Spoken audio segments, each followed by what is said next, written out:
all of these teams have been eliminated, so let the trade rumor cycle begin. Let's give a big hand, a round of applause to the folks over at the 32 Thoughts podcast, because on Jeff Marek and Elliotte Friedman's little segment, you had yourselves some more conversations as to who is going to be on the market, who could be moved, who could be traded, who could be finding themselves a new NHL home.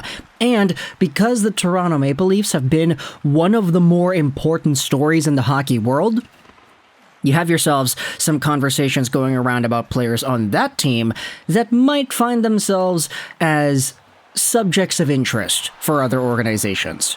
We're going over on NHL Watcher's Twitter and reading some quotes that he had posted, because the most recent one that's been sort of garnering a lot of traction is a pretty big deal. Let's talk about the Toronto Maple Leafs, and let's talk about the Colorado Avalanche. Starting out with this tweet over here. If you make William Nylander available, Jeff Marek says, I know a lot of Nylander haters won't like to hear this, there will be a huge market for him. The one that keeps popping out to me when I think about if the Leafs want to go to the market with Nylander is Colorado. You're telling me the Avalanche, where Landeskog is not playing next season and we have a whole bunch of questions about the future of Nichushkin, you're telling me that couldn't be a home for someone like Nylander, and with their structure and with their leadership group? And this is a pretty big deal, because now you've got the articles popping up, everybody seems to be talking about this. You've also got yourselves the tweets, the Instagram comments, everybody's replying in the bottom of this tweet over here. And just talking about the idea, Nylander and the Colorado Avalanche, is this something that we could see potentially manifest itself? Now, when it comes to the Toronto Maple Leafs and their ability to make trades, we all know that Kyle Dubas is the GM, but the press conference from the other day kind of alluded to an idea that says that Kyle Dubas may not even be here next year, not because he's straight up going to get fired, but because he kind of has a focus outside of the hockey world on his family, and that's important to him. That's okay. That's completely fine. But it puts the Maple Leafs in a position where if you're going to be thinking about trades, if you're going to be talking about Nylander going over to Colorado, who's going to be the guy to negotiate that? Who's going to be at the helm of making something like that happen? Because if Kyle Dubas isn't around to facilitate a trade, who is? I mean, there are other conversations to have about who else in the Maple Leafs organization can step up, but long story short, I don't know if the Maple Leafs are in a position to even consider making trades right now, considering what we had heard from Kyle Dubas in the press conference the other day. Either way, though, if we assume that Kyle Dubas is going to be here for a while and the Maple Leafs can have the capacity to converse with other teams, then let's talk about Nylander in Colorado, because if you wanted to trade Nylander away, it wouldn't necessarily be because you wanted to quote-unquote improve your team. It would most likely need to be because of that cap hit. Nylander is, based off of the performance in the postseason, probably the best player out of these core four pieces, or yeah, core four, right? Because if it's core five, that's when you include Morgan Rielly, who was a really good player the entire playoffs. But Nylander does expire at the end of 23-24. He's expiring alongside of Auston Matthews. Tavares and Marner expire the next year in 2025. So this team is sort of entering that transitory state of panic, because after this offseason, you're going to lose out on contracts for Kerfoot, O'Reilly, Campashari, Bunting, Simmons, Aston Reese. That's half your forward core there. Sure, you're going to re-sign most of these guys, hopefully speaking, but the big four, those contracts expire later on. And so for Nylander, if you're not really too sure that you're going to be able to get his contract extension done, you think that Tavares, Marner, and Matthews are going to be a little bit too expensive to keep Nylander? Then okay, you go out there and you think about trading and you see what other assets you could get, hopefully some younger players that are also good. But when it comes to this idea of Nylander going over to Colorado, I think the biggest winner in this situation is Nylander himself. Like, imagine with the lineup openings that the Colorado Avalanche have, what it would be like to have Nylander and McKinnon playing together. What it would be like to have Rantanen and Nylander on the same power play.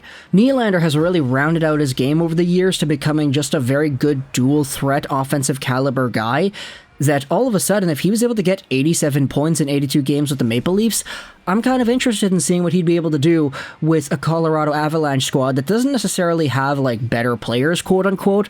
Like, of course, Matthews, Tavares, and Marner are all talented, and in Colorado you have some really good talented pieces too. It's just the culture, you know? And the way these two teams play, it feels so different. Toronto relies on that skill to get them out of slumps. Nathan MacKinnon and the Avalanche, it feels like they will themselves out with their work ethic and their drive. It's a very different sort of style, and it's helped them out tremendously over the past few years. Now, of course, you know, they lost in the first round to a very good Seattle team, so I'm not going to go out there and label this playoff run as a success, but they lost out on Landeskog still too, and he's going to be out for the entire season next year as well. Imagine going 2 years without playing an NHL game. So for Nylander to come over and potentially be that replacement, sounds like a pretty good deal for him. As for potential returns, you have to go out there and expect the Colorado Avalanche to maybe give up something that's young, something that's not all too expensive, and something the Leafs could actually use, because if they're trading away Nylander, they still need to be able to remain competitive in the now. And there are a few names that come to my mind right away. I think Alex Newhook is the easy one, because he was supposed to be the second-line center, and he was supposed to have that star power attached to him. He just didn't really showcase himself off too well this season. I mean, 30 points in 82 games played. He had a worse statistical year this year compared to last season. And really, when you talk about who is supposed to be that Nathan MacKinnon, Connor McDavid light type of player, where the game is dominated through his speed, where he's got really good puck handling ability, and he's able to traverse around the offensive zone, Newhook was supposed to be that guy, and he's still young enough that you could say, okay, yeah, he still has that in him. He's only 21 years old after all, but if you want to talk about guys who have potential in the long-term future, Newhook is the one that stands out to me that would be probably the most attainable for a team like Toronto. He would be the cheapest type of player to go out there and add, unless you wanted to go out there and touch some of the Avalanche recent prospects, which, I mean, they've sort of dabbled in trading these guys away. You got the Justin Barron trade from last year. I mean, there are some other players that are young and that could make an impact, like Oscar Olausson, if you really wanted to force him. He's been playing pretty all right in the AHL. You have Bowen Byram, who was out there, but I don't really know if the Avalanche would be willing to depart with a Byram. Actually, I don't know. If it's a Nylander going back the other way, you could definitely say anything is possible. There also is that one guy they drafted in the 7th round of 2021, Taylor McCarr. Yeah, I think everybody kind of is familiar with that guy and his profile, his family connections as to who else is in the NHL that has his last name. So there are a few names that I think could be tossed around there, plus draft picks, plus some other players that might be valuable in the eyes of the Maple Leafs, maybe some depth guys. A guy like Arturi Lehkonen, if you can get somebody like that, then that's a really good pickup. I don't necessarily think that Lehkonen makes the Maple Leafs any better than Nylander, but he brings sort of that drive and that commitment to a lineup that has sort of lacked that in the past. Now, of course, Lehkonen has been very valuable. They signed into an extension. There's probably no reason why they'd want to trade him, but if it's Nylander coming back the other way, you might have to consider. Who really knows? And so if you're a fan of the Toronto Maple Leafs, let me know your thoughts in the comment section below. What are your opinions about potentially trading Nylander to Colorado should the Maple Leafs actually be interested in trading Nylander away in the first place? Would you rather go out there and say, no, screw that, I want to trade Marner, trade Tavares, trade Matthews before you touch Nylander? He was the only guy in the core four to show up in that Panthers series. Why would we trade away Nylander? If you are of the mindset that Nylander is okay to be traded, then is Colorado the destination? Imagine if it's a package of, I don't know, Newhook plus Lehkonen and maybe a second-round pick. Is that something you would be interested in sort of evaluating there? Am I going a little bit too easy on whatever trade return is there? Am I going too harsh? Let me know your thought process in the comment section below. If you're a Colorado Avalanche fan, what are your opinions on the idea of trading for Nylander as your potential Landeskog on the wing replacement? Imagine Nylander and Rantanen playing together. That sounds like a match made in heaven. But I want you to tell me in the comment section below what are your opinions about that. I hope you enjoyed this Juraj and bye.